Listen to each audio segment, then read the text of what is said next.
వరలక్ష్మి గారు నమస్తే అండి.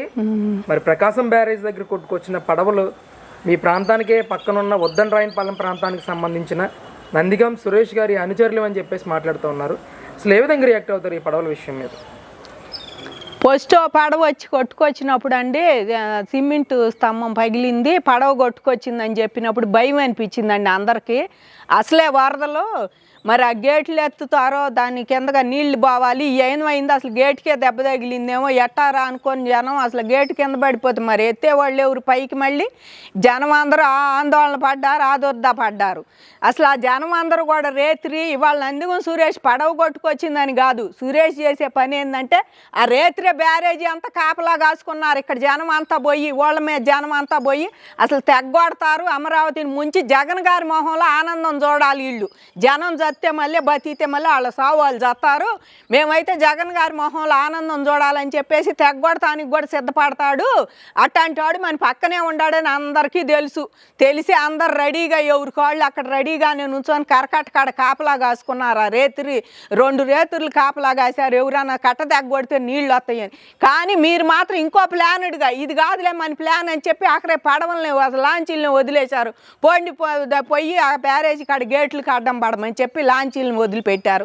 ఇవాళ ఆ లాంచీలను తీసుకొచ్చి 3 ఒకటి కాదు 2 కాదు మీరు రంగులు కూడా మీయే ఉండయి. మొన్నటిదాకా ఎవరు అనుకోవాలా, ఏదో వచ్చిందిలే పొరపాటును అనుకున్నారు, కానీ పొరపాటును కాదు అది. మీ రంగులు ఉండ లాంచీ ఇవాళ ఓనర్స్ని కూడా పట్టుకొచ్చారు. ఆ లాంచీ ఓనర్స్ని ఏందయ్యా ఎక్కడి నుంచి వచ్చినాయి ఈ లాంచీలని లాంచీ ఓనర్స్ని కూడా పట్టుకొస్తే మరి పట్టుకొచ్చి మాకు సంబంధం లేదు మేము వదలలేదు అన్నాళ్ళు. పోయిన పడవ ఆయన కంప్లైంట్ ఇవ్వాలిగా, ఏమండి నా లాంచీ కనపడతలేదండి పోయిందండి అని కనీసం కంప్లైంట్ ఇవ్వాలి కదా. లంగర్ సరిగ్గా వేయలేదు వచ్చినాయి అట్లా అనుకున్నా కూడా పొరపాటున వచ్చినా మీరు కంప్లైంట్ ఎందుకు ఇవ్వాలా? మరి మాకు లాంచీ కొట్టుకుపోయిందని కంప్లైంటు లేదు, వీళ్ళకి ఏదీ లేదు. పోయినసారి అంతే చేశారు వరదలు. అప్పుడు ఏం చేస్తాడో చూద్దాం చంద్రబాబు నాయుడు అని చెప్పేసి మీరు పోయినసారి కూడా పడవలను అడ్డం పెట్టారు. ఇప్పుడు కూడా అసలు ఇలా 3 మీ రంగులే వేసుండయి. నందిగం సురేష్ ఇప్పుడేమో అమరావతిని ముంచాలి, కాలం నాడేమో అమరావతి వచ్చేటప్పుడేమో అమరావతి అరటి తోటలన్నీ తగలబెట్టి ఇవాళ అమరావతిలో నాయకుడు అయిపోయి ఎంపీ అయిపోయాడు అనమాట. జగన్ గారి మెప్పు సాధించి ఇక్కడ ఒక ఎస్సీ ఆయన ఉన్నాడు. అదేమంటే ఎస్సీ కార్డు అడ్డం పెట్టుకొని ఆయన ఏ పని చేసినా నేను చెల్లుతాను, ఎవరినేదైనా చెల్లుతానని చెప్పేసి మమ్మల్ని ఏ రకంగా ఎదిచ్చాడండి అమరావతి రైతుల్ని. 3 రాజధానులు పెడతాను నువ్వు ఇక్కడ.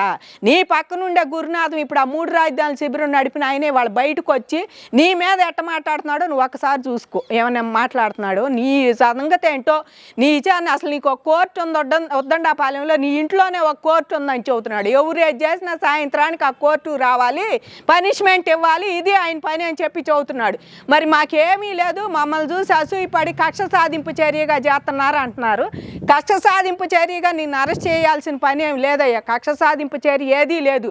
మీరు అధికారంలో ఉన్నప్పుడు ఎంపీగా ఏనాడన్నా నీ నియోజకవర్గానికి ఏమన్నా చేసావు నువ్వు? అసలు నువ్వు ఇక్కడ కాదు ఎంపీవి, కనీసం ఇక్కడ ఎంపీవి కాకపోయినా కూడా ఇక్కడ తీసుకొచ్చి 3 రాజధానులని ఎవరినో తీసుకొచ్చి ప్రభుత్వమే 3 రాజధానుల కోసం పోరాడుతుంటే ఇంకా మీరు జనాన్ని కూర్చోబెడతాం ఎందుకు? వాళ్ళకి మళ్ళీ అంటే మేము పోరాడేది వాళ్ళ తరఫున పోరాడుతున్నాం, మేము అడుగుతున్నారు జనం అని చెప్పి ఎక్కడెక్కడ వాళ్ళనో తీసుకొచ్చి నువ్వు కూర్చోబెట్టావు. ఇక్కడ 3 రాజధానులు కావాలని రాజధానిలో వాళ్ళు ఎవరూ లేరు అందులో అక్కడ కూర్చున్న వాళ్ళలో.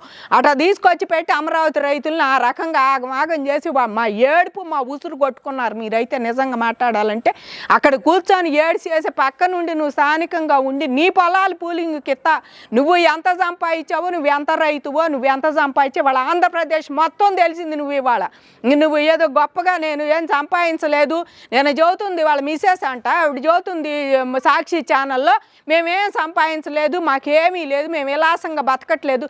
నీ కారు ఎంత రేటో, నీ పిల్లల్ని నీ కారు స్కూల్ నుంచి తీసుకెళ్ళటానికి నువ్వు ఎంత ఖరీదైన కారు ఆడుతున్నావో అందరికీ తెలుసు. వాళ్ళ నీ కార్లు ఎన్ని ఉండయో తెలుసు, నీ వాచ్ ఎంతో తెలుసు. వాళ్ళు ప్రజలు ఏం పిచ్చాళ్ళు కాదు, నీ ఫోన్లు ఎంతో తెలుసు. వాళ్ళు మీరు కానీ మీ ఇంట్లో ఆడవాళ్ళు కానీ వాడే ఫోన్లు ఎంతో అందరికీ తెలుసు.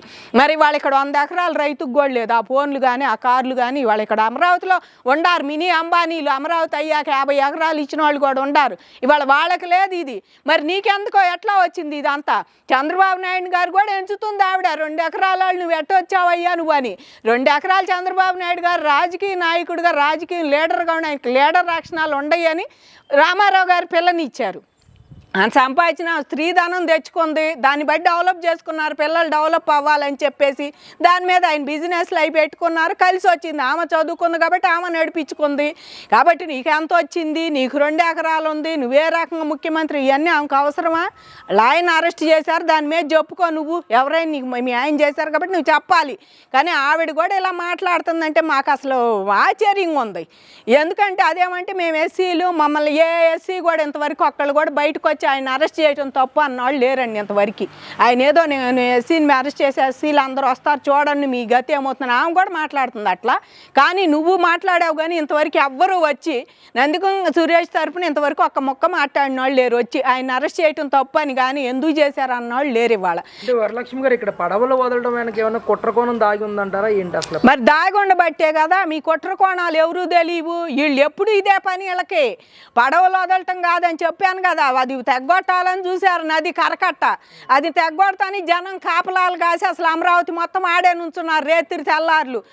ఇక్కడ వీళ్ళు లేదు పోలీసులు ఉండారు, వాళ్ళు కూడా కొంచెం వీళ్ళు జనం ఉండారు అలర్ట్గా ఉంటున్నారు అని చెప్పేసి ఇక్కడి నుంచి పోయి ఆ పడవలు ప్లాన్ వేశారు తెల్లారే. లేకపోతే ఆ పడవలు అప్పుడే వదులుదామని కాదు, కట్టే దింపాలని చూశారు వీళ్ళు. అసలు కట్ట వదలలేదు కాబట్టి పడవలు దింపారు. ఇప్పుడు ఏమంటున్నారు ఓనర్సు, ఎప్పటి నుంచో ఇసుక తోలుకోవటానికి ఆయన అద్దెకు తీసుకున్నాడని చెబుతున్నారు.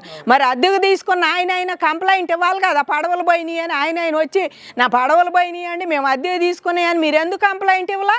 వదిలేశారు, వచ్చినాయి కావాలని వదిలేశారు మీరు పడవలో. ఇవాళ వాళ్ళు కావాలి ఇది అమరావతిని ముంచాలి, గేట్లు లేకోకుండా ఉండాలి, గేట్లకు అడ్డం పడాలి అని చెప్పేసి చేసిన కుట్రే ఇది. వాళ్ళు తప్పకుండా దాని వెనక ఇంకా తాలసేల రఘురాం గారు కూడా ఉండారంటున్నారు.